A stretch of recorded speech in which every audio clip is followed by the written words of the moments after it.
Okay, Yeah. Let's get started. So hello everyone. Welcome to the RM Karma Doctoral Students and Junior Faculty Consortium. My name is Hoda Vaziri and I'm an Assistant Professor of Management at University of North Texas. My research interest mainly focuses on the work-family interface and identity, but I use advanced analytic approaches to do my research. I've been a member of Research Method Division for a number of years, and this year I'm the chair for the consortium. We've got a fantastic lineup of speakers today, as well as the rest of the sessions. But before I introduce today's speakers, I thought I introduce Dr. Larry Williams, who is the director of Karma. Karma is tightly connected with the Research Method Division and has always been a major supporter of us. And he would like to say a few words to welcome you. Larry, would you like to start? Yeah, hey, good morning, everybody. As Hoda said, I'm Larry Williams, the Karma Director, and it is my pleasure on behalf of the Karma team to welcome everybody to this consortium. The Karma team includes our Assistant Director, Ezgi, who's helping with this show, as well as Will and Madison and John and Andy. So we all work together collaborative to help deliver these events, and I'm grateful for all their efforts. As Hoda mentioned, the Methods Division has a long time partnership and collaboration with Karma. I was involved in the Methods Division leadership back in the Ice Ages, I think, and it's a pleasure just to have that continuing. If you're new to Karma, let me invite you to visit the Karma website and learn more about what we do. We basically have two, in addition to our partnership with groups like the Research Methods Division, we will do probably close to 45 to 50 live online short courses throughout the year. We have a set of those going on now. We still have openings for next week and the week after that if you're interested. And then we also have our webcast lecture program where institutions become members and everybody has free access to the video library. And all that information is available on the Karma website. So we'll be helping deliver the show over the next few weeks and look forward to that. And I'll try to join you for as many sessions. Thanks to the Methods Division for all their efforts in partnering with Karma. So back to you, Hoda. Thanks, everybody. Thank you very much, Larry. I always appreciate your support. Now I'd like to introduce Dr. Marcus Butts, who is the past chair of the division. He would like to chat a few minutes about and give you an overview of the division and the consortium in general, and especially for those who are not particularly familiar with the division. Marcus. All right. For those who don't know me, I'm Marcus Butts. So I'm an associate professor at Southern Methodist University, and technically I am the past chair of the Research Methods Division. So that means I'm like 5 years ago or 6 years ago, I got elected into the leadership track. I feel like with COVID, everything lasts longer. And so I have the dubious honor of being extended a little bit longer for a few things. So this is one of the things that I've done the introduction to this consortium at least once in the past. And so I was glad to help out and tell you a little bit about the consortium in general and also research methods. Before I do that, I do want to piggyback on what Larry said earlier. I know he's left the conversation, but 21 years ago, I started my PhD. And one of the first things I did is I participated in a lot of the Karma webcast, the Karma short courses, and that's really where I got a thirst or a basic foundation for research methods.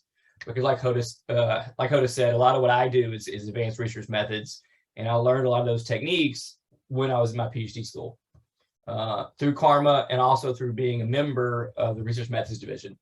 So that's one of the things I wanted to reiterate about the Research Methods Division is we kind of see ourselves as a small group of scholars and the small group of scholars that just like statistical techniques and trying to understand new statistical techniques.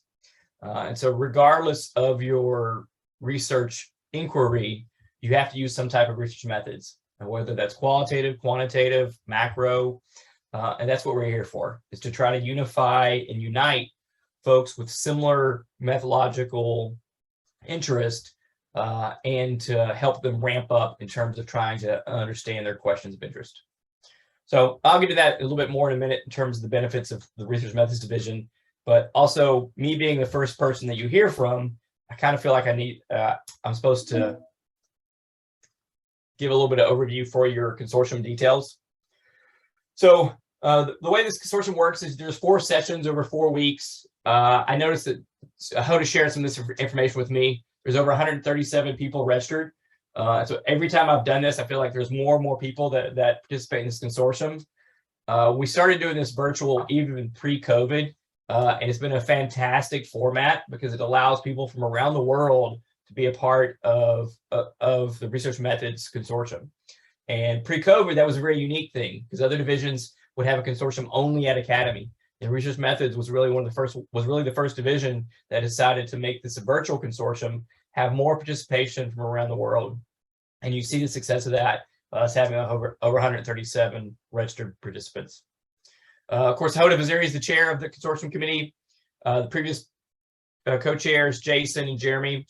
Also, a lot of things we do in the Research Methods Division, we're helped out by a lot of student reps. And so I'll give a plug for that. Our student reps serve typically 2 to 3 years, and we give them a stipend for serving as Research Methods student reps. So if you're ever interested in being a rep for RMD, we usually put out a call to the RM listserv, which I'll mention about in a minute. Just express your interest, and then you can help out. It's a great way to help out the division and also get a little bit of a stipend to go to Academy and participate in the PDWs. And then also I'll mention Karma again. So Larry Williams and Karma have always been a tremendous advocate and champion for the Research Methods Division. So they provide the technology that we use today. They provide a lot of the opportunities for Research Methods to interface with a bigger community. So many of you probably have already received an email with this. It's just a kind of a schedule of your sessions. So I'm not going to spend too much time on this. I'm sure Hoda and the other track chairs will kind of review this every time that you meet. This is just kind of overview of your schedule. So today you have a 10 to noon session with your presenters that are mentioned here. So then now I'm just going to spend a couple minutes telling you about what we provide as a division for you all as consortium members, as students, and as participants in the Research Methods Division. So we've often used this term that Research Methods Division, we don't have to be your first division, but we would love to be your second division. And we say that because research methods is a theme that goes throughout everyone's research. And so we follow the same philosophy in terms of being a member of a division, where we would love for everyone to choose research methods as their second division and see it as kind of a conduit for them understanding research methods in whatever substantive field that they focus on. And so we try to incorporate multiple perspectives to our kind of the service division. You know, we serve the strategy division, we serve the OB division, we serve HR, we serve entrepreneurship. And so even though that we don't say, oh, we are specifically focused on those topics, we are the underlying theme throughout each of those different divisions. And so in a lot of ways, we're the grand unifier of different divisions. We did a survey in 2020, and our members typically are satisfied, very satisfied, or extremely satisfied with their membership in RMD. We really try to provide a lot of programming and a lot of opportunities for volunteering. We have a very anti-political climate for our division. So if you ever want to volunteer, we're more than happy to have you participate in our division. Sorry. In terms of resources, so as a member, so one of the things that about being participate in this consortium, you're kind of expected to sign up as a member of the Research Methods Division. And so as being a member of the Research Methods Division, some of the benefits are, number one, RMNet. So RMNet is a listserv. Well, nowadays I would just call it an email distribution list. I don't know if listserv is a very archaic term these days, but in essence, an email distribution list. By being a member of the Research Methods Division, you're allowed to be a member of that distribution list. And this is a great opportunity for people to post questions, advanced research methods questions, or there's posts about different consortiums or opportunities to kind of bone up on your statistical knowledge. Research Methods Division is also kind of going through a revamp of our website, where it'll be more like the OB website, where it'll be part of the Connect platform, where you can post discussions to the website. Also on our website, we have syllabi and example materials from past methods courses, as well as a measures chest. So if you ever need an example scale, we try to provide a lot of that on our website. The other big thing about RMD is our PDWs, so the professional development workshops. So previously at Academy, PDWs were always on Friday and Saturday, or pretty much Saturday the whole day. Now with the new format for Academy, they kind of spread out throughout the entirety of the Academy of Management program. And the RM division is one of the divisions that we really pride ourselves on our PDWs. Because if you think about research methods, the best way to experience research methods is hands-on. And that's really what the PDWs are for. And so we really put a lot of time and effort into our PDWs to provide cutting edge topics as well as classic topics. So whether it's general knowledge about moderation and mediation, or more cutting edge topics like multi-level analysis or Bayesian statistics, as well as some even just ask the experts, where we have like a open forum and you just show up, ask your questions of the experts. And so our PDWs are always well received and a big part of what we try to provide in terms of the service. Then, of course, the doctoral student and new faculty consortium that you're a part of. This allows you an opportunity to interface not only with those in the United States, but also around the world. We also now provide a social at the actual in-person Academy Management Conference, so you can kind of get out from behind your screen and meet up with people that are at the meeting that participated in this consortium. We also, like I said, do a lot of work with Karma in terms of participating and advocating for their tutorials and learning opportunities. And I want to say one more thing about the consortium. So you know, there's 75 members here who are non-RM members that we asked to join the membership.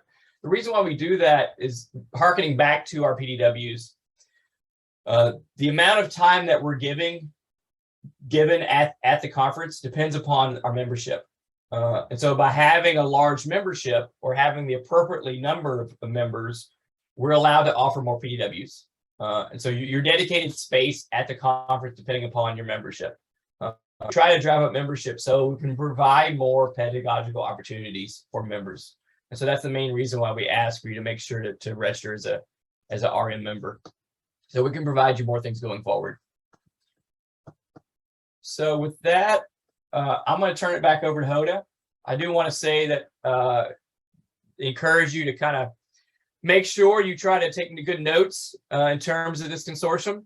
One of the things, you know, it's been 20 years since I started my PhD education, but I still harken back to some of my handwritten notes from the first Karma and consortiums and methods sessions that I went to. So really just lean in, enjoy your time. And I want to thank Hoda and the rest of everyone else for having me today. And enjoy your consortium. All right. Thank you all. Thank you very much, Marcus. Appreciate it. All right. So today's topic is designing your large research project or dissertation. And we have three really amazing presenters who will be sharing their perspectives on this topic from a wide variety of methodological approaches. We have micro, macro, and qualitative and quantitative at the same time. So we are trying to compile a variety of perspective on how do we go about developing and designing your dissertation or large research project. So first up, we have Dr. Tamar Zilber, who is the professor of organizational behavior at Hebrew University. Her research interest focuses on how individuals, groups, and organizations come together to create a shared reality that they experience as a given, and how they maintain or change these social work. She mainly focuses on qualitative methods for her research, and she's also the associate editor of AMJ. Next, we have Dr. Ryan Cross. He's an associate professor of strategy at Texas Christian University, and his research focuses on top management teams and strategic leadership. And he's also the associate editor of JOM. Finally, we have Dr. Nicholas Dimotakes. He is an associate professor of management at Oklahoma State University, and his research focuses on social interactions at work. And he's also the past representative at large for the RM division. I would like to take the time here and thank the three of you for your willingness to share your perspectives and experience with us. I'm sure our participants will greatly benefit from your insights. What we're going to do now is that we'll have each of these presenters talk about 15-20 minutes.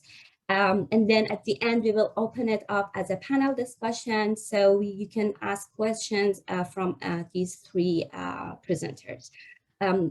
For that, now you don't have access to write in the chat, but afterwards we'll open up the chat and you can just type in your question or raise your hand, so I'll ask you to unmute and ask your questions directly. Without further ado, Dr. Zilber, would you like to start? Yeah, thank you. Let me just share my presentation. And please let me know if you see it. Yeah, I can. Is that okay? Great. Yeah.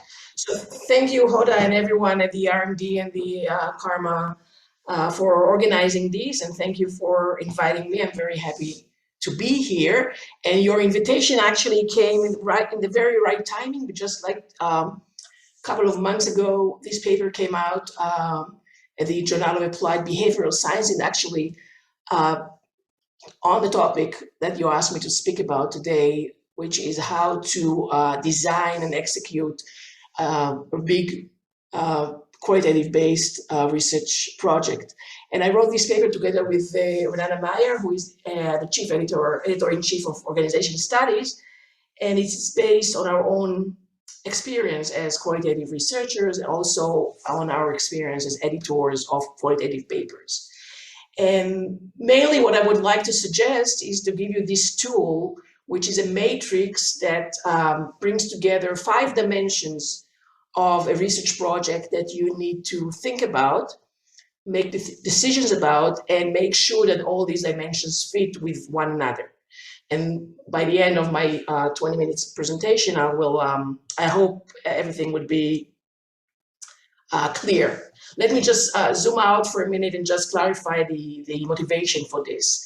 So I think any empirical research is really all about making choices. And you know, you have to make so many choices about how to frame it theoretically, what are the research questions, how to collect the data, what to do with the data once you collected it, and how to present it eventually. And each of these big choices is really involve many other smaller choices. And this is especially so in qualitative methods, which require kind of a sensitivity and flexibility, because you can change, it's supposed to change as you encounter the field, and maybe the data directs you to another place where you, from the place you started. And there are no right choices, right? Because each of the methodological options really opens up a space of possibilities, but also limits others. So I will speak especially about qualitative research, but I hope that with some kind of translation, these ideas may be also beneficial to those people here who are not doing qualitative research, but rather quantitative research. So really, rigor in qualitative method is really not about the specific choices that you're making, but actually about the process of making these decisions. and being reflective about identifying the choices that the decisions that you have to make, map the possibilities, what can you do with them, assess the implications of different choices, and then make the choices in a way that they would fit all the choices you've already done and the choices that you will have to do later on in the process, and then take responsibility for whatever implications your choices have. And this is where we're trying to offer this tool, because all this is very confusing, really. So it's so easy because you have so many choices to make, to retreat to ready-made kind of options and templates that seem common and seems legitimate, but we are not always have the bandwidth to think about, to examine whether they actually fit the kind of data that we have and what we want to do. And it's also very easy to get distracted because you have all these choices and all these decisions that you have to make, and you consider each of these choices in isolation instead of seeing them as interdependent, and that you have actually, and that each of the choices really has consequences for the other choices that you have to make along the way. So this is why we try to offer these metrics, right? To help everyone to do these informed decisions about our studies. And our argument is really that there are 5 main dimensions that you need to take into account. And I will walk you through all these 5 dimensions and then speak a little bit about how they fit or don't fit together with each other. So these would be the level of the phenomena that you study, the type of field materials that you collect, the time orientation of the study, the analytic approach that you are taking, and the unit of data that you are using. Now, of course, all these distinctions are not clear-cut. They are analytic. In reality, in action, they are much more complicated, but we think it's fruitful to think about these dimensions, each of them separately. Of course, there are more dimensions because we did not include here the theoretical framing, the research questions. So all these metrics is in the context of the larger project that you have. But we think that these are 5 main dimensions that relate to the methodology. And once you figure them out, you are in a better position to really delve deeper into the other issues that you have to decide about. So let me walk you through these 5 dimensions. So the first dimension is the level of, and I'm just bringing them here. We think this order is easier to comprehend in terms of presentation. It's not like one of them is more important than the other. So the level of phenomena would be, let's think about 5 different levels of phenomena that you can, just very generally. It can be an individual level phenomena if you're interested in motivation or preferences or emotions. On the individual level, it can be a group level phenomena like groupthink or self-managing teams. It can be your level may be the organization as a whole if you're studying organizational culture or organizational identity. Your level may be, the phenomena may be on the inter-organizational space, whether you call it a field, a network, industry, ecosystem, whatever. It can also be society at large or even world polity if your research takes you to more kind of global kind of dynamics and issues. So of course, these levels are relative to each other and each level is interlinked with all the other levels. But, and no one level is more important than the others. And you can also do multi-level research and you can actually look at more than one level. But for simplicity, we will relate to them here as if you are focusing on only one of these levels. The second dimension is the data source.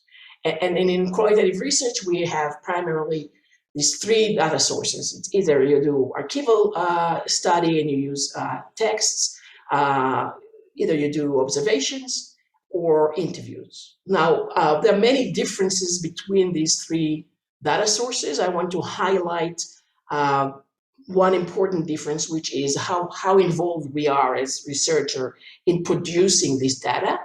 And here we have this distinction between naturally occurring data, where this data would have been out there without any involvement on our part, without our study, like archival data usually, they're just there for us to use.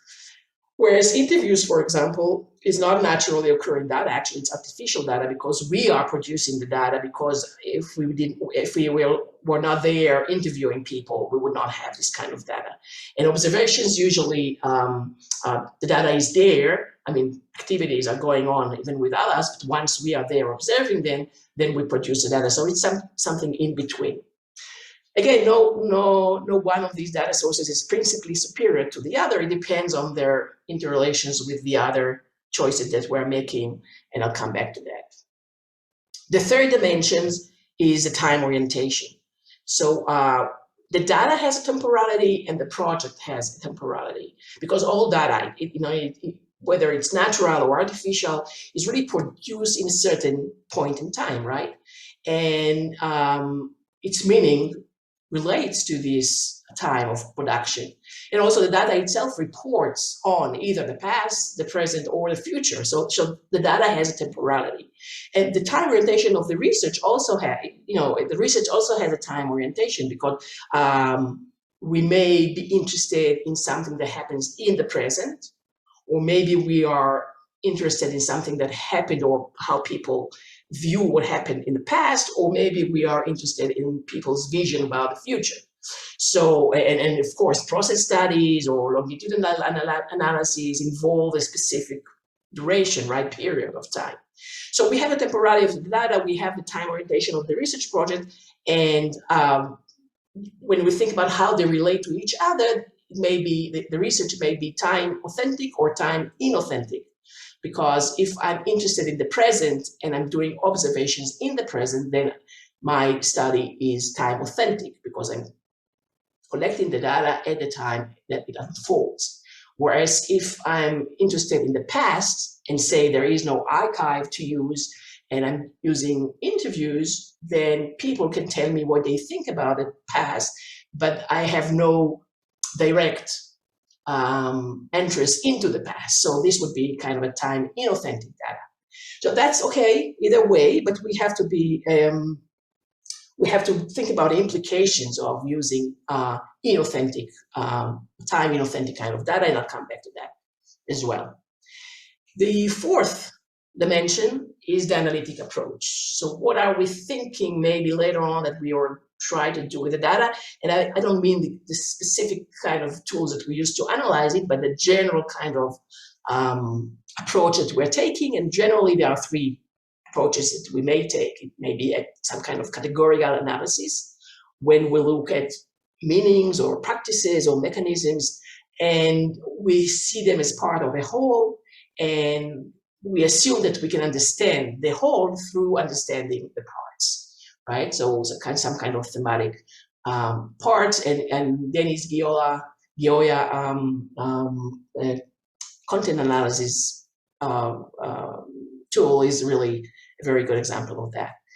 We may take a comparative analysis. It may be called cross-sectional or variance approach, when we use multiple cases which are similar on some aspects but different on some very important aspects, and then we try to compare between them and see how these differences relate to some kind of outcomes. And here, Kathy Eisenhardt, a multiple case method is a very good example. And then we can take a process approach, where we focus on the temporal dynamics of meanings or actions or whatever, and then we think about a process and we dissect it into phases, and we try to understand how these meanings or these actions moved from one phase to another. So we try and figure out the mechanisms that move us from one phase to another. And here's Anne Langley's process method is a very good example. Now, of course, again, this distinction is analytic. Some people are managing to do some kind of integration of different kind of approaches, and no one of these approaches is better than the other. But once we have kind of vision, or we already collected the data and we're starting, it's really helpful to understand which approach we are taking and what are the implications of that. And again, I'll come back to that. And then the fifth and last dimension is the unit of data, and I will say a few more words about that, because this is not as discussed as the other four dimensions. So the unit of data is really, sometimes it's called unit of analysis, is the element elementary chunk of the text, or the data, text, interview, observations, whatever that you're using, that serves as the basis for your analysis, whether you are doing codes, themes, comparisons, or process, whatever. Now, you cannot analyze the data without actually making a decision about the unit of data. But more often than not, we are not very conscious about that. We're just doing that intuitively or following some kind of template, and we don't really reflect about the unit of data. And that's why we think it's important to stop here and think about it more carefully. Now, the unit of data may be very small, so it can be a sentence, a paragraph, an argument, an interaction, and then it can follow many interactions, many arguments. Or it can be a large amount of data, like it can be an entire interview would be my unit of analysis, or an entire meeting, or an entire website, or an entire document, stuff like that. So just to show you the difference between level of phenomena, source of data, and unit of data, because I want to make it very clear what we mean by unit of data. So say you are interested in an organization, and you're using individual interviews, but you're asking your interviewees about the organization. So that's okay. There's a fit there. And then in terms of unit of data, you can either use the entire interview, like this is and then maybe you did 20 interviews and then you have 20 units of data. But then you can also focus on some part within each interview. For example, you can focus only on the stories told in the interviews. And say in each interview you had 1, 2, 3, or 4 stories, then eventually the stories are your unit of data, and you may have 80 stories to work with coming out of these 20 interviews. Okay, so just to show you that the level of the phenomena, the source of data, and the unit of data are very different. It's not trivial. I can be interested in the field level. I'm jumping to the third row here, and I can observe field level events, for example. And then my unit of data may be an entire field level event, and maybe I went to a few events, and then I can use that each event as my unit of data. But I can also look within each event on some kind of a recurring happening, like interactions or again storytelling, and I can use them as my unit of data. And then I may have one event, but 10 or something units, interactions or stories that I can work with. So that's the difference between level of phenomena, source of data, and the unit of data that we are using. So usually we have to be in the field already or to know something about the field to be able to decide about the unit of data, right? So, because we need to understand what's going on in the field and what are the various elements of the social world, specific social world that we are studying. And Spradley, who is a cognitive anthropologist, has a very nice metrics showing all the different kind of elements of the social orders in his book from 1980. And of course, it's better if we can to collect as much data as we can and as varied data as we can, as Steve Barley said, in a very holistic way. But also, as we do that, we better start thinking about the unit of data. So thinking about what can be a viable unit of data and to make sure that we're collecting enough of that. So if we want to focus on interactions, then we have to make sure that we've collected enough of these so we can use them later in a system for a systematic kind of analysis. So these are the 5 dimensions. Now, how can we use the matrix to contemplate fit and make sure that all the decisions that we're making fit together? So the idea here is that fit is really very, very essential for qualitative research because there is no perfect method. And because each of them is partial, then the question is not whether we made the right choice, it's whether all the choices fit together in a convincing way. And we can actually explain why we chose one of the choices, not another, and what are the implications in terms of what we will be able later on to do with the analysis and the interpretation of what kind of argument we will be able to do, given the choices that we made earlier in the research process. So what we are suggesting is that you can use this matrix, and you can start from anywhere really, but usually it would be beneficial to start either if some of the dimensions are already given, or if you have a preference, right? So if you already have some kind of data, then start with that. You know your source of data because you already collected it, and then try to figure out the other stuff. Or if you have preference, just you know that you want to do observations, you want to do interviews, and then you can start from that and then work your way up, down, and sideways within this matrix. And this is something that you're supposed to do not only once when you design your project, but actually throughout the way, through the process, every now and then, just stop and think about what are my choices? Am I still clear about them? And are they still fitting together?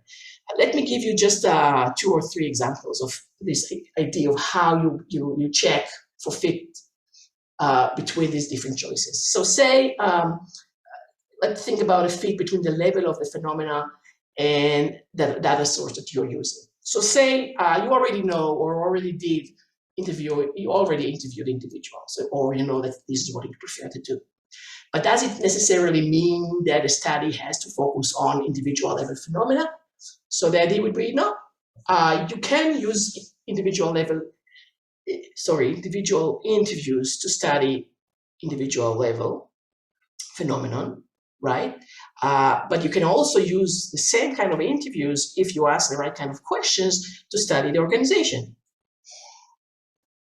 And then, can you use interviews to study a field? Can you use interviews to study society? Can you use it to study world polity? When then issues of quantity and representation of the interviews become more daunting, and maybe if you are interested in the society level, say, for example, then maybe interviews will not be the best avenue, and maybe observations of some kind of official state ceremonies or something would allow you better to convince the readers that you are studying really society level phenomenon. Or maybe you can use some kind of archival text, again, text that captures the discourse on the society level, say kind of official and counter-official news media or something like that. So when you start thinking about your project, can you position yourself specifically within these 3 options of data sources and the 5 level for phenomena, and actually see where you are, and then you can move further. So for example, thinking about a fit between your analytic approach, time orientation, and the data source. So say you're doing a process study, you actually want to understand some kind of process over time. So, it's trivial, but it's not that trivial really when I see this as an, at the editor at AMJ, that sometimes people claim to do a process study, but they actually don't have longitudinal data. So you have to check that. And one way to go about it is to follow a process as it unfolds. So it will be based on in vivo observations. That okay. But if the process was in the past already, and this is kind of a historical process study, you cannot observe the past, right? So you can do interviews about the past, but these interviews would be recollections and constructions of people about what they remember now about the past rather than what they actually thought in the past. So where issues of the authenticity of the data becomes important, and it's not like you cannot do that, but you have to be aware of what you are doing and what are the implications in terms of what you would be able to say. And then archival data may be better, because archival data, if this is the data that was produced at the time of the process, then it will be time authentic. And then it will be easier for you to say, I can understand what people thought then, because this is the data that I'm using, the text they produced as the process unfolded. And of course, you can use a mix of data sources, but again, you just have to be aware of what you did and be able to understand what are the implications of what you did in terms of what it allows you to say, what it limits you to be able to do or say, and then be able to account for that. So just to summarize, this is the matrix. It doesn't say what choices are better than others, because we don't believe that there are superior choices. It just tries to create this tool to allow you to think about what you are doing and make sure that you understand where you are positioned, and then check the fit between all the different choices that you've made and understand their implications and being able to account for them when you write your project. That's it. Thank you very much for your detailed presentation. I really liked the idea of how the fit between all these because there's no one best decision to make, right? This is the most important thing, is that the different aspects fit together, and all these dimensions that one needs to think about in when they actually decide to design their project. So thank you very much. So as you, if you have specific questions, start writing it down. So at the end, when we start our chat and Q&A, you can just type it in the chat or just raise your hand to ask those questions. Now, Ryan, do you want to go next? Sure, happy to. Thank you. I'm Ryan Krause. I'm a professor at Texas Christian University in Fort Worth, Texas. Excuse me. I'm very happy to meet with you all today, and I don't have I think anything nearly as insightful as Tamar's presentation, so you'll have to forgive me, but I tried to put down some thoughts on what I would tell myself when I was starting to plan my dissertation 12 years ago. And I don't have any slides to share with you, partly because I couldn't quite decide what it was that I would tell myself, because every time I came up with something, after a few minutes, I would go, no, that's wrong. And I would say the exact opposite thing. And I realized that in this line of work, senior people often come up with these heuristics that they communicate to junior people. And they come from a good place. They're built out of experience and things like that, but they can get a little ridiculous, like, well, every paper needs at least 3 hypotheses, and the methods section should start, between pages 13 and 17, and all these other things. And as I was trying to come up with what I thought would be good takeaways for designing and managing a large research project or dissertation, and I'm just going to say dissertation for brevity, but most of what I have to say applies to any large project. I realized that I was kind of veering into heuristics every time, and so what I decided was I want to take the time I have to explore what I think are 3 paradoxes of a large research project or dissertation that I want you to keep in mind as you plan them, or as you work on them, because I don't have any easy answers for you, and I don't think there are easy answers. And I think that a lot of what we do is very paradoxical. And so if you'll indulge me, I have just these few things that I want you to think about. And as I was going over this in my head and thinking about why do we do a dissertation or a large research project? I mean, practically speaking, we do a dissertation because we need to get a doctorate. So putting that aside, why plan a large research project, and as opposed to sort of a one-off paper or something like that? And I thought a little bit about this, and to me, the answer is because you're trying to, and I'm going to speak as a macro person, so I think I'm representing the quantitative macro perspective on this panel. So from a quantitative macro perspective, particularly in my area of strategic leadership and governance, where we're used to lots of data being available publicly or in databases, I think a virtue in doing a large research project is the ability to collect unique data that aren't widely available. Because if you're going to devote the time, years, to the building of a data set, personally, I think it's a missed opportunity not to invest that time in collecting something that no one else has easy access to. And so with that in mind, that introduces lots of opportunity, but also lots of risk. And so there's lots of questions, and when you start on the path to developing that kind of data set, you have to make choices right up front. And those choices are, for the most part, going to lock you in to a particular direction with that project. So there's a lot of risk as well. And so as I said, I have three paradoxes I want you to kind of keep in mind as you either plan a dissertation, work on a dissertation, try and publish from a dissertation. Because the practical outcome that I think we're mostly trying to get is to publish from the project, and if it's a large project, hoping to publish multiple papers from it. I think that's kind of the idea. Otherwise, ideally you do a project focused just on one paper.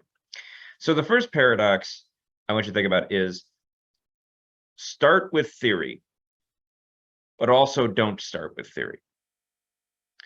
So start with theory is, I think, kind of a heuristic that senior people like to give to junior people. And on the one hand, absolutely start with theory, right? We have no research without theory, and it's, I think, a fool's errand to ignore theory when planning a large dissertation, because you do need to identify what's been learned before, what are people going to expect from the constructs that you're putting together in your project, the measures that you're compiling. And when designing your project, it is important to think about, okay, what can we learn that hasn't been learned before? All of that is true. So as I jotted this down to myself, as I was trying to think of some, wise words of wisdom to convey to everyone, I thought, yeah, but I didn't really do that. And I think back on what I did, and it was very serendipitous. I don't pretend to have planned any of this, but I knew I was interested in board leadership and the role of the board chair and things related to that. And I remember, and here's a plug for the RM division. I remember that I was at Academy in Montreal in August of 2010, and I went to a PDW on content analysis, and I heard this huge panel. It took up there had to have been 20 people in this panel, and most of whom I've gotten to know in the time since, and they were all really great scholars, and they were talking about different approaches to content analysis. And I remember somebody saying, it doesn't have to be computer-aided content analysis. I mean, the traditional way of doing it is to read things and code by hand. And I happened to know at the time that the Securities and Exchange Commission had recently approved a rule requiring companies to explain their rationale for either having a combined CEO and board chair running their company, or a separate board chair to oversee the board separate from the CEO. And that was an issue I was really interested in. And I just happened to have known that from reading the news. And I thought I could code those. I could copy that little paragraph out of annual proxy statements and code those for something. Why are they choosing to do this? Because the existing literature had only focused on whether they do it or not. There had been no, there's lots of theories. I know there's lots of theories, but we don't have anything to study about why they would do this. We don't have any data on it. And so at that point, I said, okay, this is what I'm going to do for my dissertation. I'm going to collect the data. I have no idea what I'm going to do with it, but I'm going to collect those data and I'm going to figure out how to code them. So the theory there actually came in later, where, I knew the literature, I knew that there was a gap there, but in terms of developing the theory, that came in when I had to design the constructs I was actually going to measure. So it's very much a back and forth kind of process. Yes, you start with theory, but also you don't have to start with theory. It could be that because so much of the value in a dissertation is in the uniqueness of the data, it can start with the data, as long as you see an opportunity in theory there. So it is sort of a back and forth thing. So I guess the takeaway there is, you know, theory is unavoidable, and make sure you start with theory, but also make sure you don't start with theory, and keep an open mind about the theory that you're using. The second paradox is there's a lot of talk with big projects about, do you think about it in terms of a project or in terms of a program, research program? So my paradox is, think in terms of a program, but also think in terms of a project. And, you know, when oftentimes when we're in hiring meetings for junior faculty, there's a discussion about, does this person have a research program? And meaning, do they have sort of a path that they've laid out for themselves, or the beginning of a path of related research that will build for them an identity that they can be a thought leader on? And you typically look to the dissertation for that, because that's the big project with the potential for a lot of publications to come out of it. And so the feedback is often, think in terms of a program. What can you do with this? And on the surface, I would say, yeah, absolutely. Think in terms of a program. You want to start a project. If it's a big project like a dissertation, ideally you'd like to get a few papers out of it. You know, I'll be honest with you, I mean, a lot of dissertations never get published, you know, so if you get one paper out of it, you should be very proud of yourselves, and that's a great accomplishment.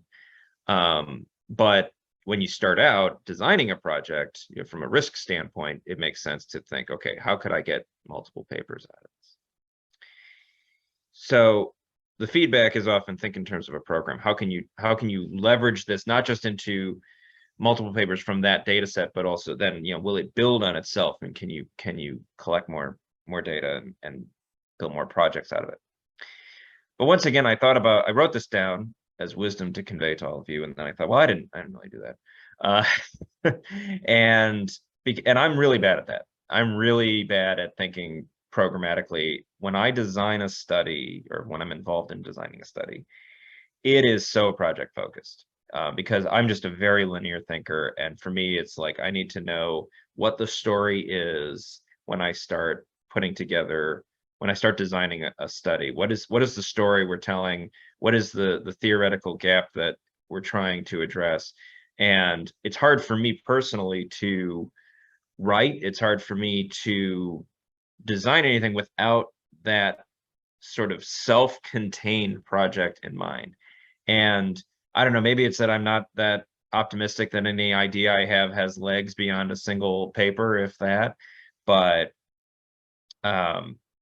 I think that it's valuable to think about your project, even if it's a large project or dissertation, as a self-contained project as well, with a single story running through it. And that may not be how it ends up. It wasn't how mine ended up. Mine ended up as sort of 3 different stories. I did a 3-essay dissertation, because that's where it ended up. But initially, I thought about it very much as a project. And so, second paradox, think in terms of a program, but also think in terms of a project. And then finally, the third paradox I want you to think about is, believe in your ideas and this is the feel good part. Believe in your ideas and your theory, but also don't.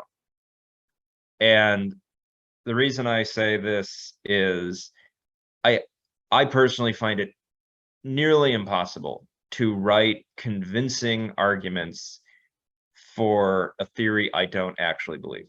I've tried, doesn't work. I've ended up junking those projects, because I sit there and I struggle to make anything I say anything I write sound convincing, because I don't believe it. I can't even convince myself.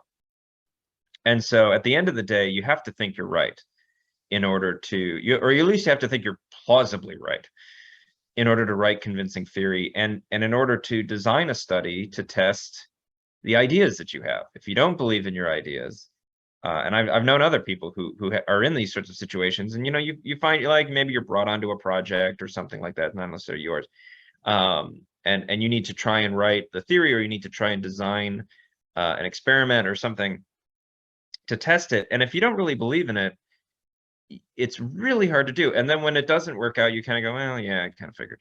So you really need to believe in your ideas and your theory. And if you don't, maybe go back to the drawing board and rethink some of those things.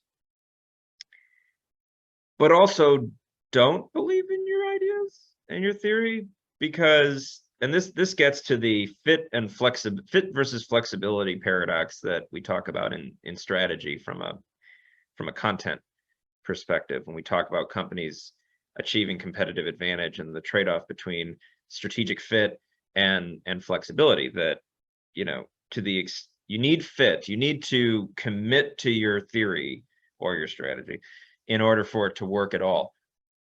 But that commitment makes it harder to change when circumstances change or when things don't work out. And so what I mean by this paradox is, don't be so beholden to your theory and to your ideas, or to extant theory.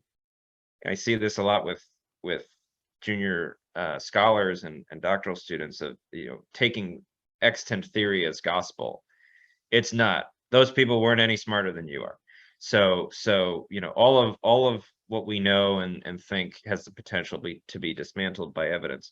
And so be prepared. You have to commit to your theory. You have to believe in your theory, believe in your ideas, your design of your study, but also acknowledge, you know, have the humility, I guess would be the word, to acknowledge that circumstances change. The data can tell you something different, and be willing to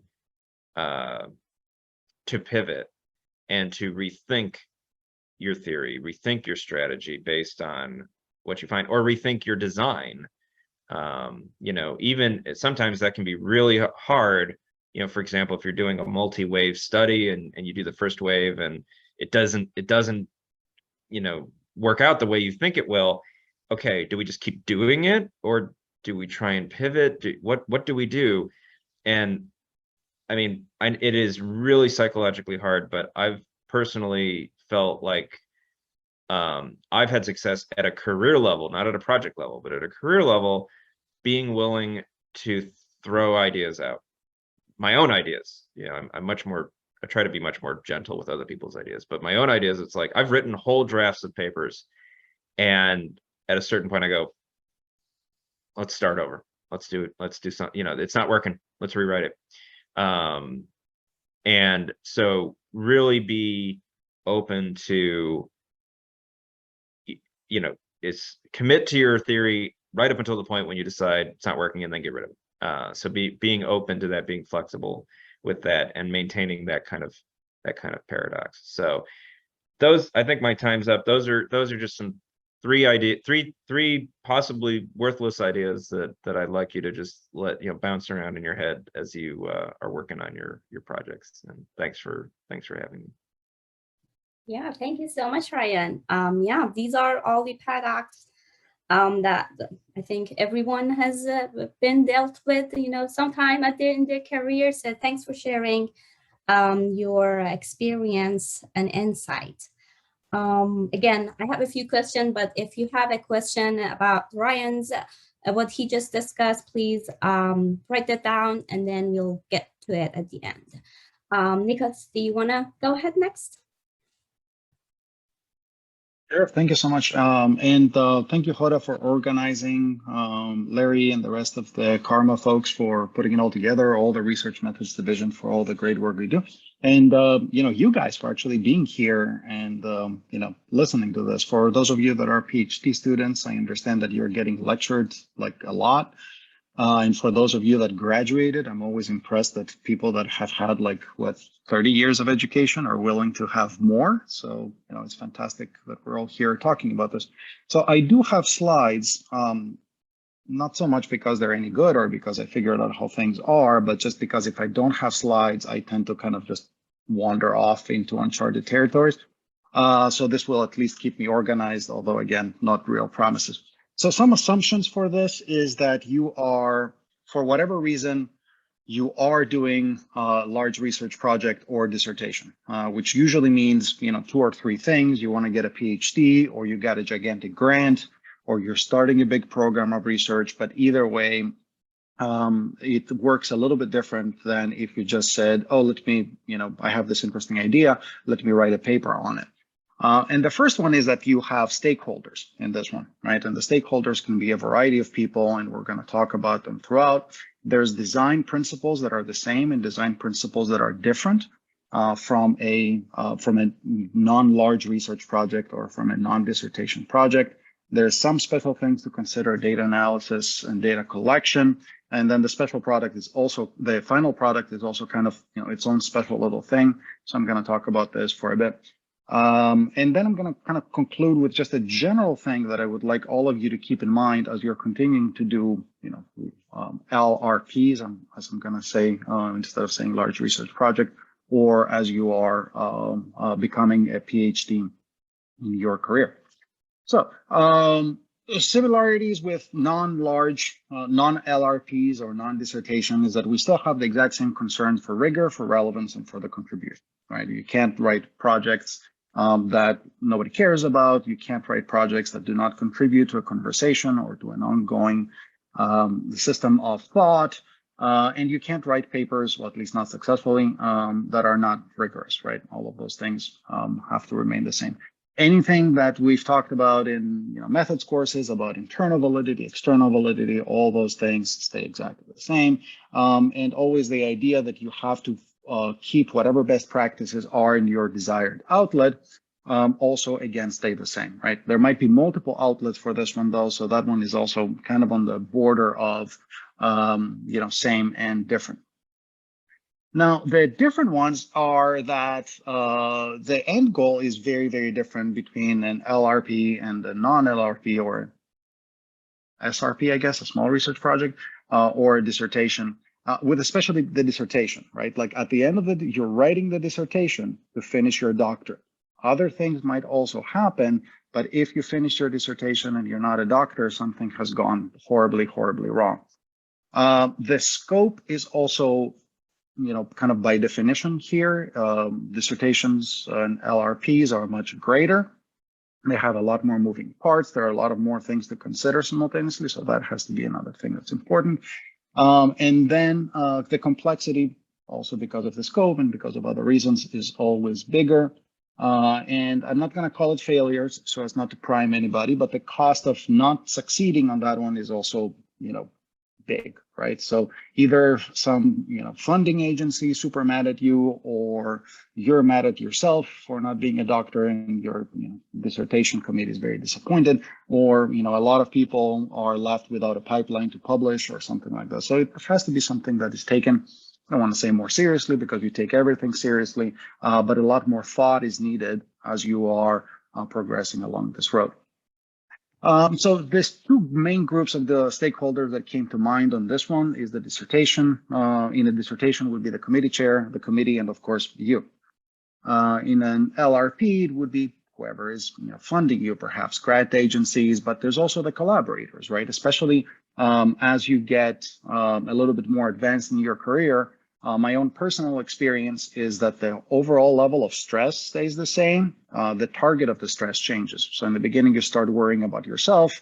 And then as you make tenure, as you're approaching fall, then you start worrying a lot about your students, about your junior faculty, your colleagues, all of those things, your co-authors a lot, and so forth. But with a large research project, the stakeholders are much more varied potentially. And they also still, whatever happens, also still include you. So you also want to make sure that you get everything out of it that is possible. Before I forget, on the dissertation committee, your dissertation committee should, and usually does, want you to succeed at least as much as you do. And we want you to have a really good product, both for selfish and non-selfish reasons, right? Somebody did it for us, and we want to make sure that we help somebody achieve all their goals so that they can also be successful. That's the non-selfish reason. The selfish reason is that these are really long pieces of work and they're hard to read, and we don't want to spend too much time trying to figure out unclear texts. So we want you to have the capabilities and have the resources and have the knowledge to write a really good dissertation from the get-go, so we don't have to work as hard. But with stakeholders, there's a few key pieces that are very important. And the first one is the most one, so I'm going to say it twice. Clear, direct, and frequent communication. The second time, clear, direct, and frequent communication. Right. In the dissertation specifically, the last thing you want is somebody, you're halfway through the draft and you realize that somebody was really not on board from the beginning. That is a really hard spot to be in. They'll feel horrible. You'll feel horrible. The rest of the committee is going to be in a really awkward spot. So you want to make sure that from the very beginning, you have told them what the purpose of the project is, how you're going to approach it, what sort of timelines work for them, how they would like to receive the work. Something quite as simple as, I always need 2 weeks before you send me anything before I can get back to you. That's important to be established very early. Especially if it's something that is not what was decided in the proposal. I had to change, this approach because I realized, something in the data was heterogeneous, so I couldn't use this method. I had to use this other method. That has to be explained early. That has to be explained, very concisely. And then you have to ensure that everybody is on board. Hand in hand with this is the need to solicit feedback, right? Don't wait for people to tell you that they have a problem with it. Walk them through it. Walk them through all the decisions that you're making, ask for their advice on those things. And then, if there's conflicting pieces of advice or you disagree with what they're saying, try to negotiate a way that works. And then the allow plenty of time is also pretty important. A lot of these people are putting in a lot of effort in what they are trying to help you with. And the last thing you want is hey, here's something that I want you to read right this minute and respond to me. Also, people travel, people have all sorts of obligations. So, you must make sure that you're giving them plenty of time so that they can help you to the extent that they want to help. And then the last one is, of course, people sometimes have idiosyncratic preferences, right? Some people do not like reading anything but a complete draft. And so you can talk to those people about, in general, what you're doing, and then you send them a complete draft because that's what they want to read. Other people do much better if you're doing it essentially, section by section, or even, for some chairs, they like doing it essentially page by page, paragraph by paragraph. So figure out what your collaborators or the stakeholders of this project have a greater preference for, and then go that way. Obviously, this is much more varied if you're talking about external stakeholders, right? Grant agencies, or people that you're starting a big research project with. Make sure you understand exactly what they expect of you. Make sure you keep all the lines of communication open. Make sure you get their feedback. Make sure that if it's a grant agency and you really have this one opportunity to start that project in a year, make sure that they have the time to process all the paperwork within that year, which is not guaranteed, right? So make sure you give them as much time, make sure you communicate with them about issues of time, and make sure that you're following whatever idiosyncratic preferences they might have. Now, the difference between a dissertation or an LRP and the typical one is that with a lot of papers, especially these days as the review process seems to be shaping out, there's time to have these little filler projects, right? So you have, this happens a lot to us, you have this paper, you think it's a pretty good paper, you send it out to JP or wherever you send it, they're like, this is pretty good. But we also need one experiment to demonstrate this and another experiment to demonstrate that, right? We don't like your measures very much, or we don't think the causal process is convincing enough. So, go do that. And most of the time that's fine. It's yep, we understand the existing data did not allow us to assuage your concern there. So here's a series of 2 or 3 experiments that demonstrate exactly what we want to say, and that's not a problem. If you have this year-long grant, somebody tells you go to, a group of soldiers that are out in the field and investigate, their experiences. It's not like you can go back, right? So a lot of that, it's much more likely with a project like this that you are going to need kind of an all-in-one thing. Everything has to be done before the project is complete. Dissertations are also very similar. Technically, they could fail you, and then you would have to go back and get more data, which would be kind of an R&R, but you really don't want that to happen, right? You want the proposal to go smoothly, and then you want the dissertation defense to go smoothly, and then it's fine. It also means that the decision to have a field study, an archival study, or an experiment becomes much more important, right? And many times the answer is going to be all three or two or of them simultaneously. Maybe you're looking at the archival data set to demonstrate that these effects do operate over time. And then because you're not going to have the exact data you want in an archival data set, maybe you do an experiment to plug in some of the causal holes that are there that you're not quite sure about. But either way, you have to make sure that there's adequate time and there's adequate resources for a lot of those things to occur. And again, I also remind you, stakeholders, talk to them, make sure that that everybody's on board and that feedback has been solicited in a timely manner. Now, because of all these decisions have to be made, because all of the complexity that arises with this, then it becomes super important to know both the phenomenon and the context extremely well. So as you are starting to do a dissertation, let's say in an external site, you have to know not only what has happened, what's going on there, but also what has previously happened. Is there anything that could potentially derail that effort, right? Nobody's asking you to be an expert in like organizational leadership, but you need to know whether, if you're starting a one-year project in some company somewhere, are they about to go through a huge reorganization? Are they about to be acquired? Is the person that you're talking to about to take a job somewhere else? Maybe you don't know all of these things, but you should try really, really hard to make sure that you know as much as humanly possible for that.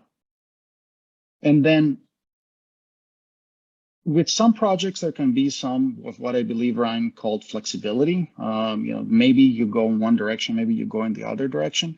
LRPs are much more likely to have a very, very specific direction that you can go in, right? So with a dissertation, it's relatively unlikely that somebody's going to go, oh, well, this didn't seem to work out, so I wrote this other thing instead for my dissertation. The committee is going to have opinions on those, and they're going to be strong opinions and not very positive. So you have to make sure that the data collection, if successful, if you got the data that you said you were going to get, if you got the observations that you said you were going to get, those would be adequate for your purposes at hand. Also make sure that there's many, many ways to check your data and many, many ways to validate your data. We use a lot of text boxes these days for some of that, where we are always soliciting open-ended responses just to see how it's going. I found out that perhaps the most puzzling thing about psychological issues in the workplace is exactly how people decide to fill out a questionnaire and a survey. And we think that there's social desirability biases, and that's true. We think that there might be some, IRT type things, and it's true. But I think the biggest one is that if we faced with an atypical situation, every single person decides to do something different. To give you an example of that, we were doing a paper on leadership, and we were asking, it was a within-person paper too, so we're talking to people, many times a day, and we're asking them about their leader, fully within person. And there was one person who we realized by looking at the text information that they gave had not seen their boss at all for the duration of the study. Their boss was on vacation. So what that person ended up doing is they said that, oh, well, I just ended up filling out those questionnaires thinking, well, how would they have responded to would they have behaved today if they were here? So the person made up a fantasy about their supervisor every day for 15 days and filled out those questionnaires as if that fantasy was reality, which obviously the data made no sense. So if you didn't have, the text boxes, if you didn't have ways to check, if you didn't have ways to validate all of that, that would be something that would be super hard to detect. With field studies, it could also be that, they are saying that somebody's working for one supervisor, but it ends up that they're really working for somebody else, right? Because they got temporarily moved or because they haven't updated the org chart. So, getting in there and making sure that things work is always important. Because these things have to work, pilot testing becomes more important than ever. My go-to pilot testing story was we did, back when Palm Pilots were a thing, we did a study where people filled out questionnaires on the Palm Pilot, and then they took a blood pressure measurement with a little wrist thing that we had given them. And we did pilot test it, and we get back the data, and there's an extremely low amount of variance in the blood pressure data. And we were kind of confused by that until we figured out that the design of the study was flawed because it took like 5 minutes to fill out the pilot testing survey. And turns out filling out a survey basically resets your blood pressure, right? People that were super upset kind of calmed down within 5 minutes, and people that were kind of bored or whatever, physiologically depressed, we gave them something to do, so their blood pressure rose a little bit, so we lost all the variance. So we thought about it, and then we changed the order, and the thing beeps, you take a blood pressure measurement immediately, and then you fill out the questionnaire, and that seemed to work much better. But again, also don't forget that, the rest of the validity and the rigor concerns are no different than ordinary, SRPs or small research projects. The data collection, the parameters are a little bit more defined, the end goal a little bit more specific, especially in the dissertation where you have said in the proposal that this is exactly what I'm going to do. So make sure that you can do that. But always, especially for the dissertation and for grants, ensure that the end product was what was agreed, right? You don't want to say that this is what I promised and I don't have it, right? Not to the dissertation committee, not to the grant writing agency. Sometimes that involves knowing a lot about the context, right? As we talked about before. I've seen at least one dissertation defense that went poorly because somebody had promised, a few thousand data points, and it turns out that that phenomena that they were studying had only really happened 400 times. But they had said that, their power requirements required, a few thousand data points, but only 400 or 500 data points were available. So that leaves you in a not great spot. Right. So again, make sure that you know what you're doing with all of that. And again, it's important to know the phenomenon. It's important to know the context. Sometimes with large research projects, you have grants, which means money, which means resources. And that always helps, but it's not a silver bullet, right? So maybe you don't have to go out and collect the data yourself. Maybe you can hire somebody to collect the data for you, but that does not mean that you don't have to, watch over them like a hawk, right? Like you have to look at what the data looks like as it's coming in. You have to make sure that the quality is there. You have to make sure that they're doing what they said that they would be doing. They're grabbing the phenomenon that they said that they would do, and so forth. And again, keep checking and verifying to make sure that you can deliver the product. Also make sure that you can keep checking and to verify, right? So again, text boxes are important. Getting multiple sources of information is important. Making sure all the information you have is up to date is important. And then also you have to prepare for, you have to be ready for that it's going to be messy, right? So it could be that, the roster is a year out of date that they gave you for the organization. It could be that this data set that you thought was going to be, super nice and clean is not. It's, super bad, and you have to do the stat manipulation that you decided to do for the experiment. It works about half the time, right? And the other time it doesn't work. So all of those will require a certain degree of operational skill to make sure that you can address all the problems that could potentially come your way. Now with these projects, the approach is usually decided in advance. So, do whatever you have decided, and then you should have also designed the study to ensure that whatever approach would have been could work. And then, follow, essentially do what you said that you were going to do.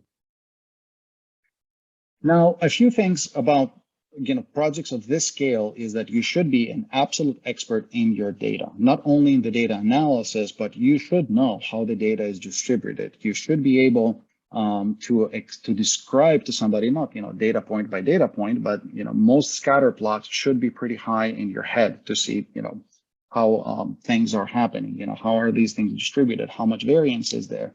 What levels is the variance if you are doing multi-level?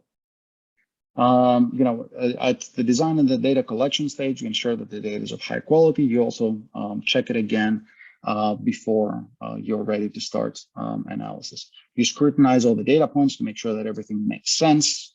You do all the data quality checks that other people have written a lot about, and Karma and the RM division also has some really cool workshops on. And then, you have assumptions, double check your assumptions, double check the rigor of your results. This is this has to be, not that the rest of the projects don't have to be rigorous, but this is something where you really should excel in your skills in that. And then for the final product, you're ready to prepare it. Either you're ready to send out the dissertation to your committee and present it, or you're sending it to the outside agency, or you're ready to launch upon this program of research. People's attention is a resource for you at that point, and you have to utilize it very, very well, right? How you prepare it, how you write it is whatever works in this particular context.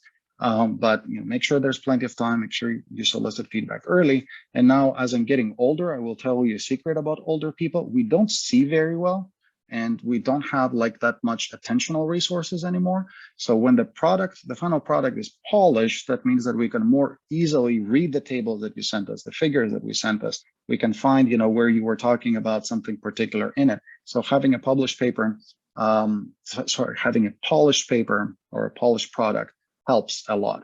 You also want your committee or your grant funding agency, wherever is your stakeholder at that particular point, to focus on any problems that are actually problems, right? So you don't want them to spend time correcting your grammar or spell checking, right? Any minute they spend spell checking means it's not a minute when they're actually spending time, making sure your arguments are right, making sure your analysis are correct, and so forth. So manage your readers as a resource and make sure that, their time is spent where it is best spent. In general, now as you're getting ready to present or send something out for review, the goal is 0 surprises, right? So you have solicited the feedback early. If any issues have come up, you have already talked with your committee about this. You should be the most knowledgeable person in the room about your own work.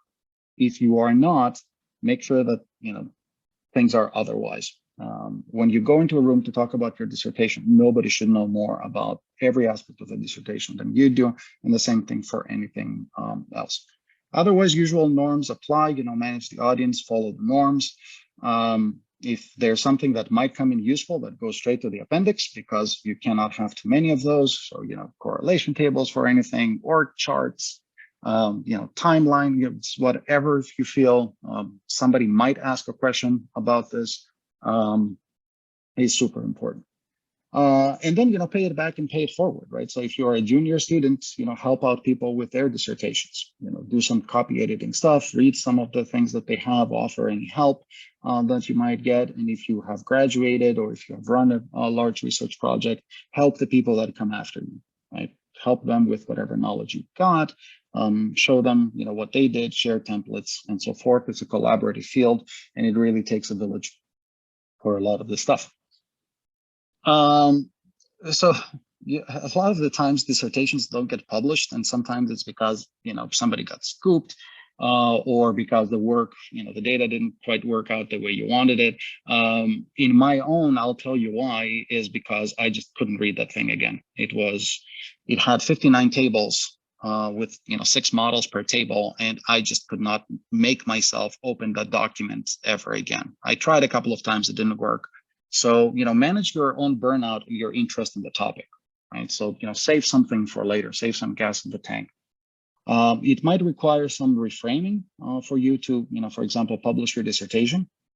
But whatever that is, that's, doable. Usually a dissertation is too big to be one paper, but maybe you can, cut it in half, or maybe you can get the most interesting or the most impactful results out of that, and kind of make it its own, but it's going to require some polishing, and it's going to require some reframing, probably at least to get it within norms of what's expected for the journals.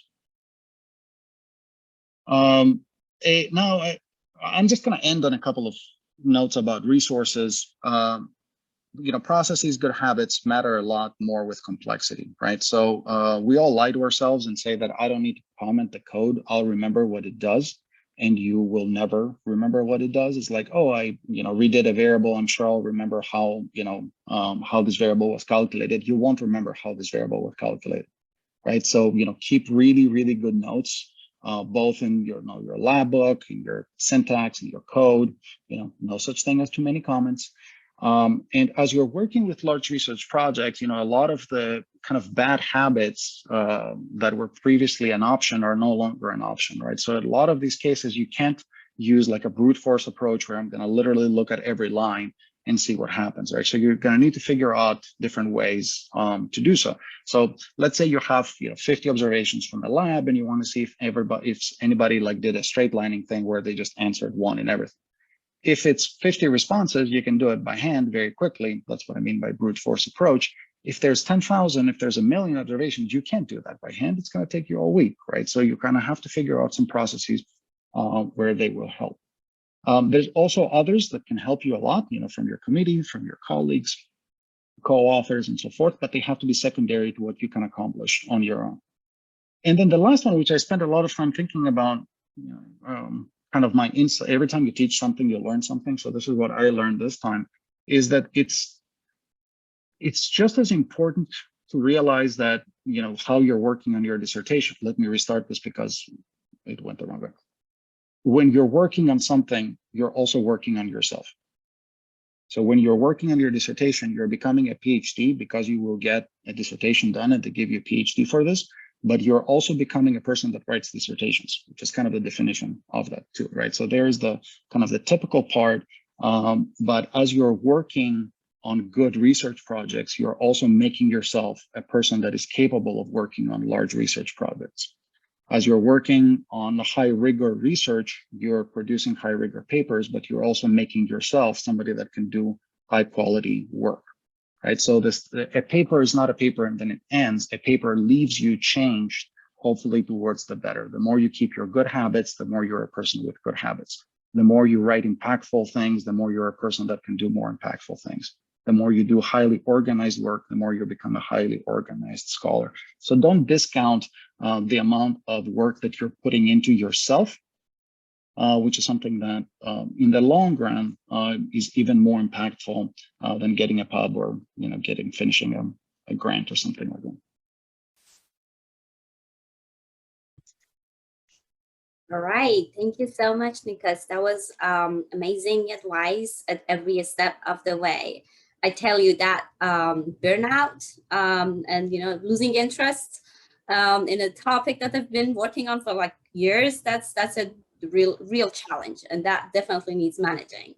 So I'd like to start the Q&A. Ezgi, can you let participants to type in the chat?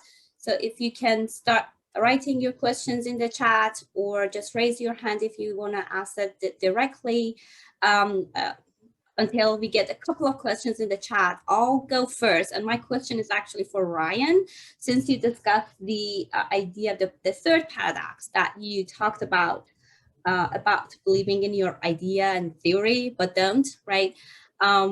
So I know you discussed the idea of being flexible after the data, came in and didn't support what you were, you thought would be the case. How would you deal with the idea of you doubting yourself during the process of writing your theory pitch, rather than before actually collecting data to see if that's actually correct, but starting to doubt yourself? Because that was the case in my own when I was doing my dissertation, when I was starting to write, and then at some point I would think, oh, this is the best ideas ever, right? But then the next day I was like, oh, this doesn't make sense. What am I actually contributing to the literature? So how do you deal with that? Can you share some insight? Oh, that's a great question, and when I figure out how to deal with that, I'll let you know. See, the point of introducing all these paradoxes is that I don't have any answers to any of these things. So that is something that I think everyone deals with to some extent. And I think if you aren't dealing with that to some extent, I'm going to make an extreme statement. I'm not sure I totally believe it, but I'm going to say you're not really doing scholarship if you don't have a little bit of doubt in your theory, as you're working on it, and because there, if you really are just 100% sure, nothing we study is that clear cut. So there's always a little bit of that. I mean, I have that with most projects I work on. I'm working on a theory paper right now, and I'll write an argument for a proposition, and it makes total sense to me.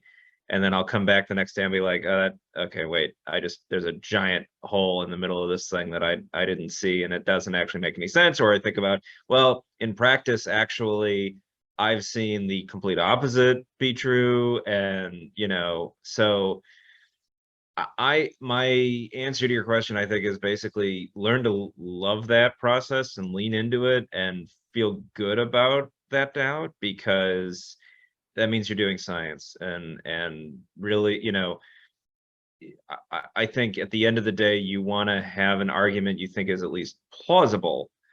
But there's always going to be that little bit of uneasiness, because, you know, we should be writing about things that are, if you want to make a theoretical contribution, that are at the edge of our existing understanding, right? And so it's always going to be a little bit uncertain. So I guess I would just say, yeah, kind of try and flip it around and feel good about that doubt, and make that a part of your process. To the counterfactual, that if you're writing something and like everything makes sense and everything is like exactly as the theory presented, you're going to have a really hard time publishing that in, you know, a high quality outlet, because nobody publishes yep, things are exactly what we thought they were going to be, because we know this, right? I think it was, it's misattributed, I think, to Albert Einstein, but there was a statement that if we knew what we were doing, we wouldn't be calling it research. Yeah. So for me, something that has worked previously is just to, if that's the case, like if I'm doubting myself, like put this project aside for a couple of days and then come back to it again afterwards. So that sometimes helps to just see more clearly, is it a true doubt? Like, is it my project is truly problematic, or there's a problem with it, or is just an imposter syndrome that I'm like questioning myself? Yeah, I would say also identify, you know, good friendly reviewers that you trust, or co-authors who kind of fill that role, where it's like you can write it, who won't just tell you, yeah, it looks fine, right? You know, who really, you say, okay, I need someone to read this and tell me if this is nonsense, and who will really do that, because that's, to me, one of the real joys and the beauty of working collaboratively, is that you have people, you know, one person can write something and they're really attached to it, and you have another person with a totally different perspective who can say, I'm not getting it, it's not working for me, and you improve the paper that way. Yeah, of I want course. to point out that you want to keep these two things separate, right? So you should doubt the work, you should not doubt yourself, right? So that's also the distinction between like guilt and shame. Like, you should feel guilty that you can't come up with a better argument, but you shouldn't feel ashamed that you're not a person that can come up with a better argument. So, you know, you're good, you know that you're good. Sometimes you're going to work on ideas that, you know, were ill-advised, or there's some difficulty with them, and that's fine. The idea can have a million problems, but, you know, that's what you're there for. You're a person who can solve the problems with the ideas, and that is what you should be focusing towards. Yeah, of course. All right, I have one question here for you, Ryan. Robert says, you mentioned you had a 3-essay dissertation. Did you find difficulty balancing writing to meet your advisor's expectations with writing to meet the journal's expectation? I mean, personally, no. If you know my advisor, he's a very easygoing guy. I don't know. I guess I don't know that I quite understand the question. I don't know. My experience, my advisor is I had a very collaborative, supportive relationship with my dissertation chair, which I realize not everybody does. But, you know, he also had an attitude of, you know, the goal is to have publishable papers come from this. And so, you know, he was very supportive of writing the dissertation in a way to position the research to be published. Right, thank you. So the next one is for Tamar. Are you still here? Yeah, sure. Awesome. So Valerio says, I have a cool setting phenomenon for a qualitative org level study, but I don't have enough visibility or data. to foresee what the best analytic approach and theoretical framing may be. Should I start data collection and adjust as I follow through? If so, how do I craft an interview protocol that does not narrow down my choices? Okay, that's a great question. I think one of the advantages of qualitative research is that we can do that. We can immerse ourselves in the field and see what's come up from that. And if you don't have to, submit any proposal or something ahead of time, so certainly you can do that. But the challenge would be, as you say, how to exactly to collect the data. So I would say maybe allow more time to just be in the field and get to know the field before you even start doing formal interviews. So if you can be there, if you can observe, if you can just informally speak with people before you start formal data collection, then probably if you do that for enough time, you will have some intuitions about where you can go or what is most interesting there, and then you can try to come up with an open enough interview protocol. So, and also, in any case, it's always beneficial to start your interviews very, very broadly with very broad and open questions to allow people to actually inform you on what is important there, and only at the end of the interview to come up with these kind of narrow and very direct questions about what you think already is important there. So think about starting very broadly, being in the field for some time to understand what's going on and where you can focus your interest, and then come up with a very open kind of broad interview protocol. Awesome, thank you. So this next question is for Nicholas. You have talked about feeling burned out about your topic and the text you're writing. Do you have any advice on how having the strength to be able to keep up editing your work after many rounds of review in a moment that you feel tired of reading the same paper and working on the same text? Oh, you're muted. Yeah, so I think that might be like the hardest thing I do any given day is just, kind of walk up to the desk and open up the same Word file again and reading the same thing. I also, how people hate the sound of their own voice once played back to them. I don't like my writing once I'm reading it. So I'm going to make this more general.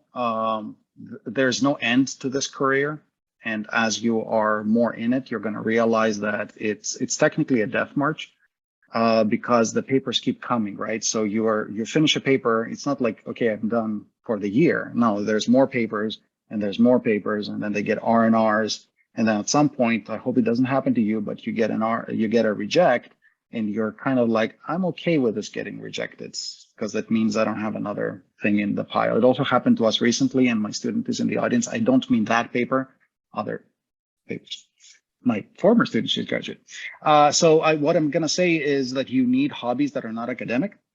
And some things about those hobbies is it's good for them to be physical. And it's going to them for have like immediate feedback. Like for me, it's weightlifting because in 3 seconds, I know if something worked or it didn't. Whereas with the journal article, you'll know if it was a good idea or not in 3 years from paper inception to publication. So you need to find ways to renew yourself outside of this work, right? So sleep is super important. We know this. Good colleagues are super important that can keep you motivated. New ideas are super important to get you excited. And then non-academic things are super excited. What also helps me with particular papers is also thinking about the next one, right? So I'm writing the discussion, for example, with an eye towards what's going to happen in the future, right? How does this set up more papers? And then that dovetails with, something that Ryan said about, potentially creating a program of research out of these ideas. It's much easier if you think that this paper is but one brick on this edifice that you're constructing, as opposed to thinking it's a one-off paper. I'm never going to deal with this again. Job design stuff that we've known since the 60s. If I may add, I think it's also possible to just put it aside for some time and then come back to it and maybe think about it more for the long haul. I have papers that I tried to write early in my career and didn't succeed, and they got rejected, and then maybe 10, even 10, 15 years later, if I kept the data and everything very ordered, I came back to them and suddenly I knew what I can do with them, and eventually they were published. So I think you have to have patience, and if it doesn't work right now, just leave it aside and come back to it later on. Yeah, that's awesome. Brian, do you have any advice on that? I don't know that I have anything to add. Still working on figuring out how to deal with that. Yeah, I think distance is really good. And it helps to have multiple projects, because then, yeah, if you get stuck or you get burnt out, you can just kind of be like, all right, I'll come back to that in a little while. I think Nikos is right on the money. I don't know that Death March is oh yeah, all right, Death March. It does just, it seems to accumulate, or maybe rolling a boulder up a hill is maybe a better way of putting it. For me, it's kind of like you just keep doing it, and so having multiple projects enables you to, keep working and keep being productive, feeling like you're productive, while getting that distance from projects that maybe are plaguing you a little bit. I completely agree about having, taking care of yourself at a personal level in order to, it'll make you more productive. I mean, I think people often feel like they have to just keep, and I certainly am like this, that you just have to keep working and keep charging and doing more, and eventually it doesn't help. It doesn't actually make you more productive. And so for me, sleep is, as Nicholas says, hugely important. Having hobbies or interests, family, relationships, whatever, that kind of keep you grounded outside of work is really important. Yeah, awesome.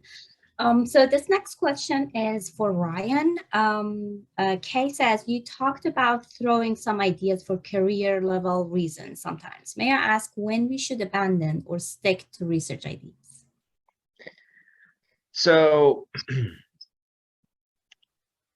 I think one of the biggest challenges that we have often, or at least, that I've seen from a research portfolio management standpoint, is escalation of commitment.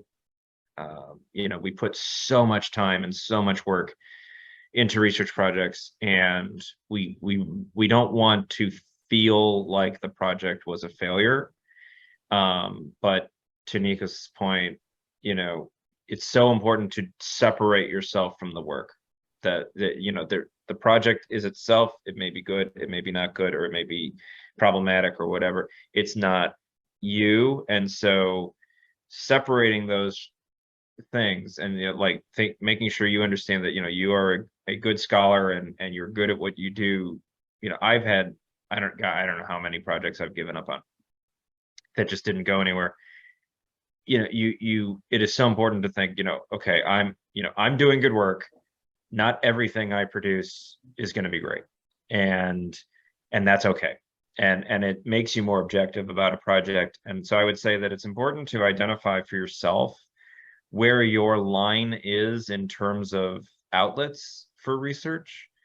And that depends on what school you're at. It depends on kind of where you want to go with your career, the field, the sub-discipline you're in, all those sorts of things. I mean, I'm not going to say, oh, you should only target these journals. I have my own kind of line beyond which, to me, it's, and I've crossed that line, and because for various reasons, somebody on my team really wanted to get something published kind of wherever, but I notice a tremendous drop off in my motivation if it's beyond that line where I feel like, okay, these are journals that I want to publish in.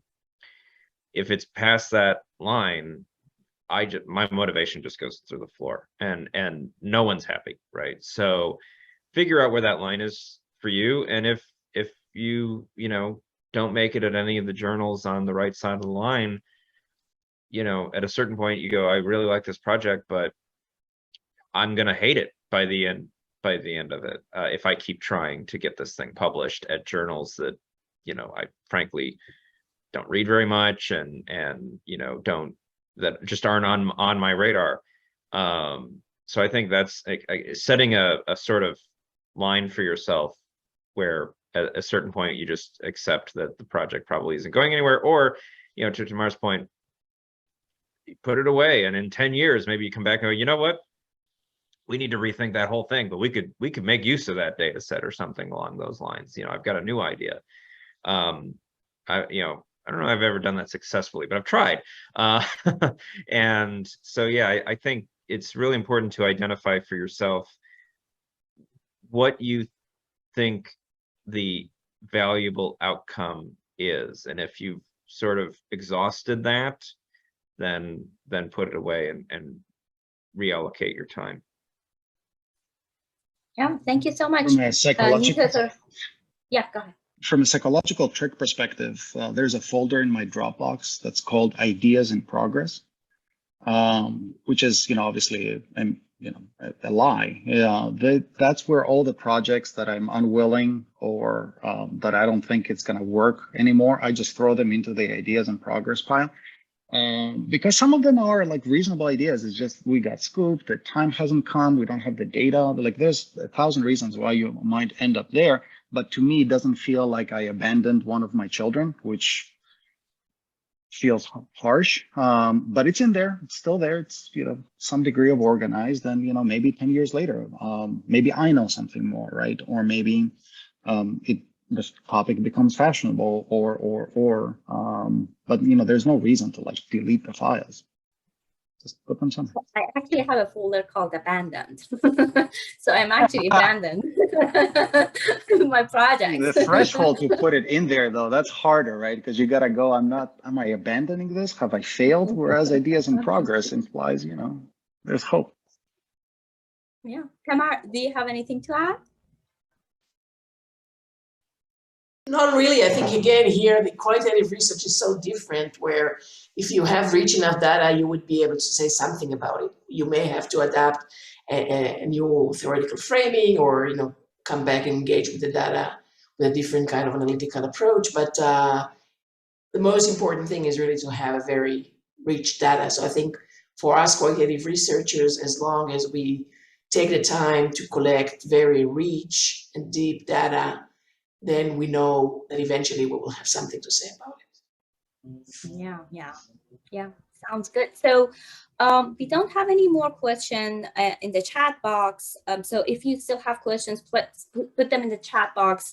One question that I want to ask you to give your thoughts and the perspective on is in terms of the choosing the idea for your dissertation. So I think that wasn't discussed in any of your presentations, but if you could give us maybe some advice on how to go about choosing that idea, or maybe do to-dos or not to-dos in that realm, that would be awesome.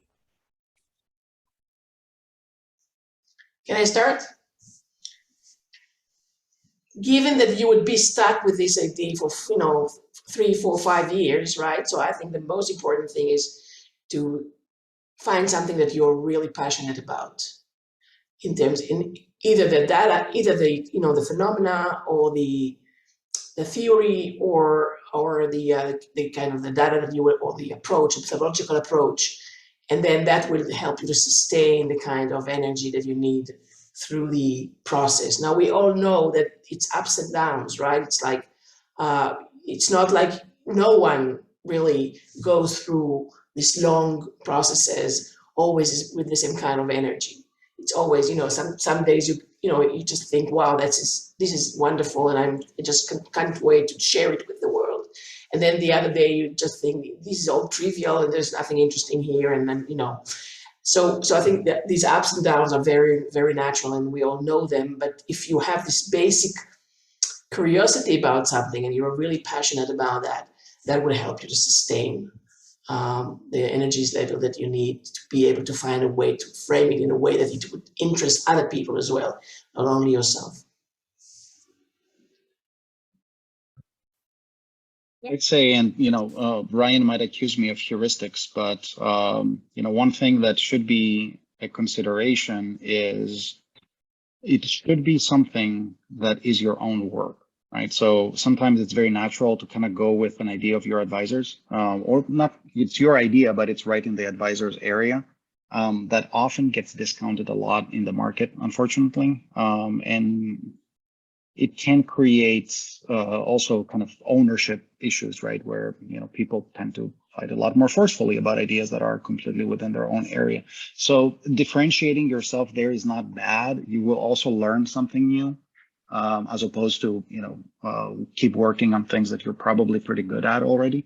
So if you want to learn a method, if you want to learn an area that you know a little bit about, but not enough, a dissertation is a great way to devote yourself to a topic for a little bit.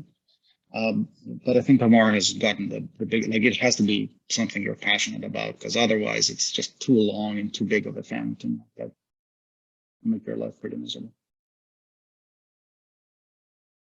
So I would agree that that's probably a pretty good heuristic. It does. It's okay if it's within your advisor's area. Presumably you are interested in working with that person because you like the research they do or something like that. But if it's easy to see the research as sort of just the next extension of your advisor's research program, that can discount you in the market. I guess I would say I have a similar response, but with one kind of key difference, and this may be semantics, but I would say it's really important to do something that you find really interesting, but not something you're really, or I don't think it's necessary, and potentially even not that great, to be something you're really passionate about. And what I mean by that is, I at least for me, I find that when I'm really passionate about something, I tend to gravitate toward particular outcomes. I tend to want to say something with the research. And I've found personally, I'm most effective when I am just driven by wanting to know the answer. And at least for me, that comes with being dispassionate about something. Being interested in it, thinking it's a really interesting theoretical problem that I want to understand. But I've tried writing papers about things that I'm passionate about, and they go absolutely nowhere because and this may just be me, but it's hard for me to write dispassionately. And so I don't know whether everyone else is probably not that way, but I would say that the key thing is that it has to be something where you're genuinely interested in finding out the answer to whatever it is you're studying. That's a very interesting perspective in terms of not being passionate, and I guess that would be like each person might need to do their own thing to make sure that what they're doing aligns with what's best for them, right? Awesome. So I have one last question and I think that's for all three of you. Zahra says, when I work on multiple projects, it is commonly happened to me that I forget what I was working on each of those projects. I appreciate it if you share how you keep track of your projects.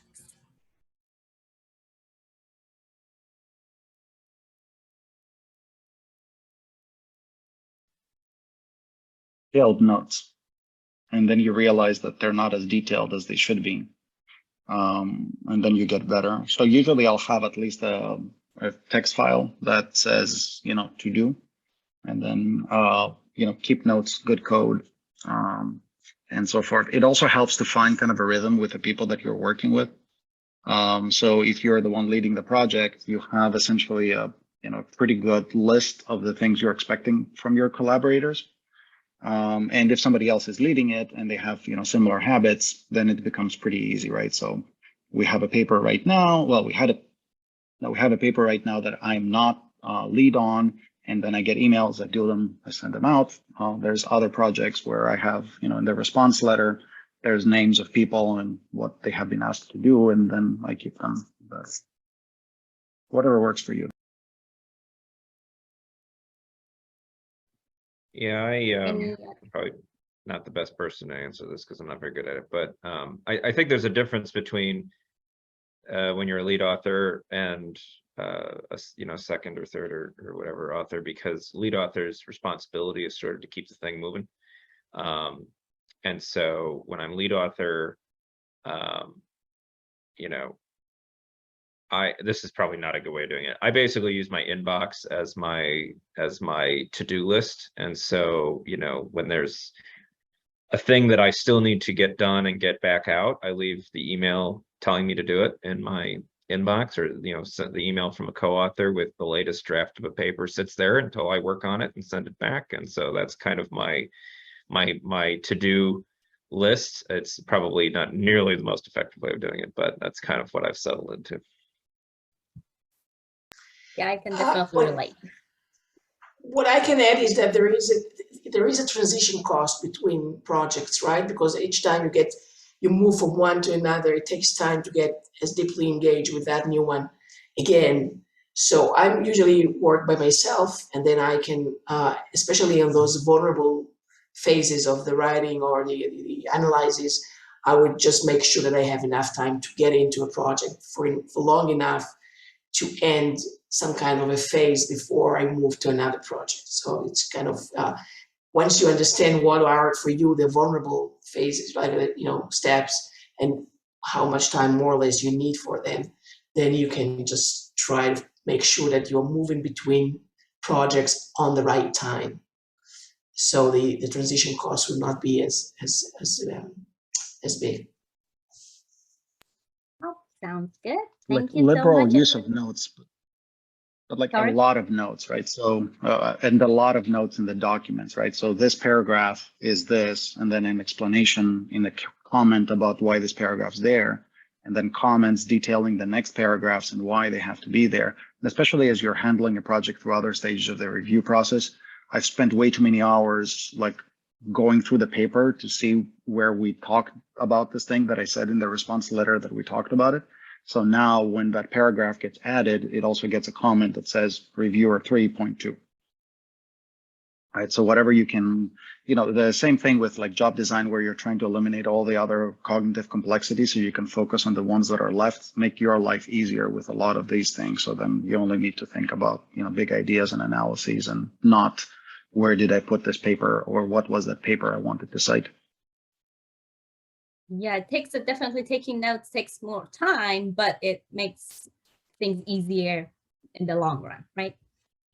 Awesome. So thank you very much for your amazing presentations and for sharing your perspectives and insight with us. I truly appreciate it. And thanks everyone for coming in this morning or this evening, whatever time zone you are at. I'll see you next week. Thank you.